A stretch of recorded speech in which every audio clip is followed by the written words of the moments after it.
नमस्कार दोस्तों, स्वागत है आप सभी लोगों का Sonu study classes YouTube channel में। दोस्तों मैं आप लोगों को NCERT book class 9th Hindi chapter 4 गुल्लू गद्य खंड का प्रश्न उत्तर मैं आप लोगों को इस वीडियो में बताऊंगा। प्रश्न नंबर 1, निम्नांकित गद्यांशों में रेखांकित अंशों की संदर्भ सहित व्याख्या और तथ्यपरक प्रश्नों के उत्तर दीजिए। नंबर 1, सोन जूही में आप एक पीली कली लगी है उसे देखकर अनायास ही उस छोटे जीव का स्मरण हो आया हो जो इस लता की सघन हरितिमा में छिपकर बैठता था और फिर मेरे निकट पहुंचते ही कंधे पर कूदकर मुझे चौंका देता था। तब मुझे कली की खोज रहती थी, पर आज उस लघु प्राणी की खोज है, परंतु वह तो अब तक इन सोन जूही की जड़ में मिट्टी होकर मिल गया होगा। कौन जाने स्वर्णिम कली के बहाने वही मुझे चौंकाने ऊपर आ गया हो। अचानक एक दिन सवेरे कमरे में बरामदे में आकर मैंने देखा दो कोए एक गमले के चारों ओर चोंचों से छुआ छुओवल जैसा खेल खेल रहे हैं। यह काग भूसुंडी भी विचित्र पक्षी है, एक साथ समादरित, अनादरित, अति सम्मानित, अति अवमानित। प्रश्न नंबर 1, उपयुक्त गद्यांश का संदर्भ लिखिए। नंबर 2, रेखांकित अंशों की व्याख्या कीजिए। नंबर 3, गिल्ली को क्या समाधि दी गई। शब्दार्थ, सोन जूही, पीले फूलों वाली एक लता, अनायास, अचानक, सघन, हरितिमा, घनी हरियाली, लघु प्राणी, छोटे से जीव। उत्तर, संदर्भ। नंबर 1, संदर्भ, प्रस्तुत अवतरण पाठ्यपुस्तक हिंदी गद्य में संकलित एवं महादेवी वर्मा द्वारा लिखित गिल्लू नामक पाठ से अवतरित है। महादेवी जी को सोन जूही की लता में एक पीली कली को देखकर गिलहरी के बच्चे गिल्लू गिल्हू की याद आ जाती है। लेखिका ने एक कोमल लघु प्राणी गिलहरी की प्रकृति का मानवीय संवेदना तथा समानता के आधार पर चित्रण किया है। नंबर 2, रेखांकित अंशों की व्याख्या।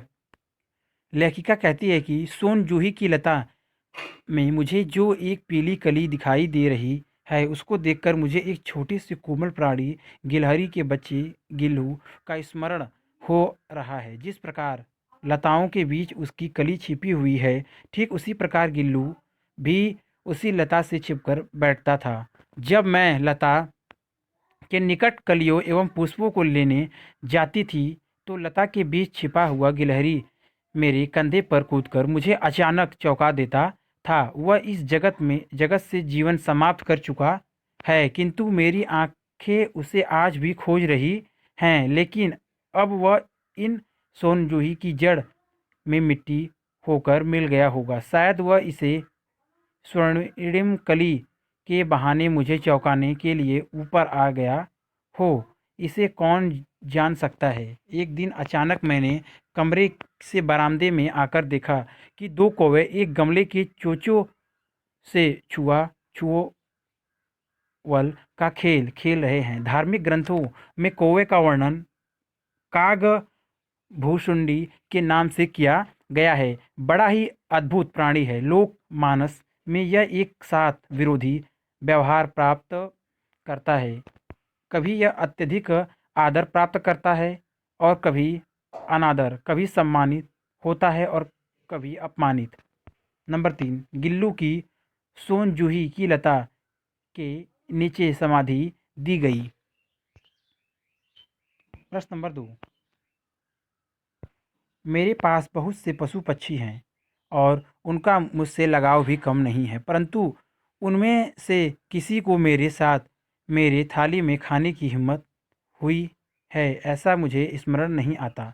गिल्लू इसमें अपवाद था। मैं जैसे ही खाने के कमरे में पहुंचती वह खिड़की से निकलकर आंगन की दीवार, बरामदा पार करके मेज पर पहुंच जाता और मेरी थाली में बैठ जाना चाहता। बड़ी कठिनाई से मैंने उसे थाली के थाली के पास बैठाना सिखाया, जहाँ बैठकर वह मेरी थाली में से एक एक चावल उठाकर बड़ी सफाई से खाता रहता।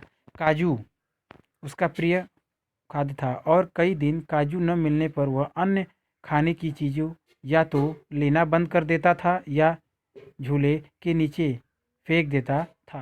प्रश्न नंबर 1, उपयुक्त गद्यांश का संदर्भ लिखिए। नंबर 2, रेखांकित अंश की व्याख्या कीजिए। नंबर 3, गिल्लू को क्या पसंद आता है।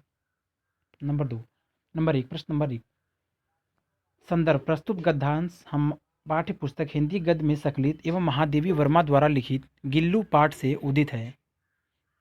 प्रस्तुत अवतरण में गिल्लू के खान पान का वर्णन है। नंबर 2, रेखांकित अंशों की व्याख्या। लेखिका कहती है कि मेरे पास बहुत से पशु पक्षी हैं, सभी के साथ मेरा असीम लगाव है, लेकिन किसी को मेरे साथ मेरी थाली में खाने की हिम्मत नहीं हुई। गिल्लू इसका अपवाद था। मैं खाना खाने के लिए जैसे ही मेज के पास जाती, गिल्लू कूद फांद कर खाने की मेज पर पहुंच जाता और मेरी थाली में बैठना चाहता।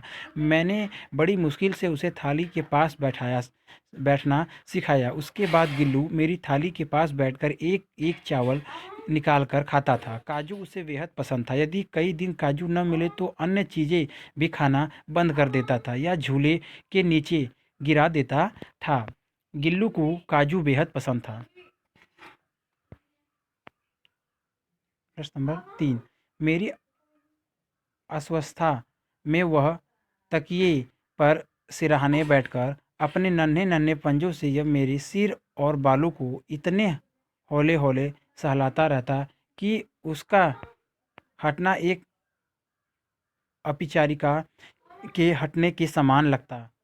गर्मियों में जब मैं दोपहर में काम करती रहती तो गिल्लू ने बाहर जाता न जाने झूले में बैठता। उसने मेरे निकट रहने के साथ गर्मी से बचने का एक सर्वथा न्याय उपाय खोज निकाला था।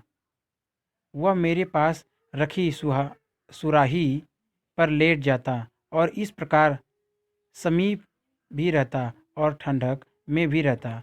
गिलहरियों के जीवन की अवधि 2 वर्ष से अधिक नहीं होती, अतः गिल्लू की जीवन यात्रा का अंत आ ही गया। दिन भर उसने न कुछ खाया और न बाहर गया। रात में अंत की यातना में भी वह अपने झूले से उतरकर मेरे बिस्तर पर आया और ठंडे पंजों से मेरी वही उंगली पकड़कर हाथ से चिपक गया। उसे उसने अपने बचपन की मरणासन स्थिति में पकड़ा था। पंजे इतने ठंडे हो रहे थे कि मैंने जाकर हीटर जलाया और उसे उष्णता देने का प्रयास किया, परंतु प्रभात की स्मरण किरण से किरण के स्पर्श के साथ ही वह किसी और जीवन में जागने के लिए सो गया। प्रश्न नंबर 1, उपयुक्त गद्यांश का संदर्भ लिखिए। नंबर 2, रेखांकित अंश की व्याख्या कीजिए। नंबर 3, गिल्लू गर्मी से बचने के लिए किस पर लेट जाता था। उत्तर। संदर्भ। नंबर 1, संदर्भ प्रस्तुत गद्यांश हमारी पाठ्य पुस्तक हिंदी गद्य में सकलित एवं महादेवी वर्मा द्वारा लिखित गिल्लू नामक पाठ से अवतरित है।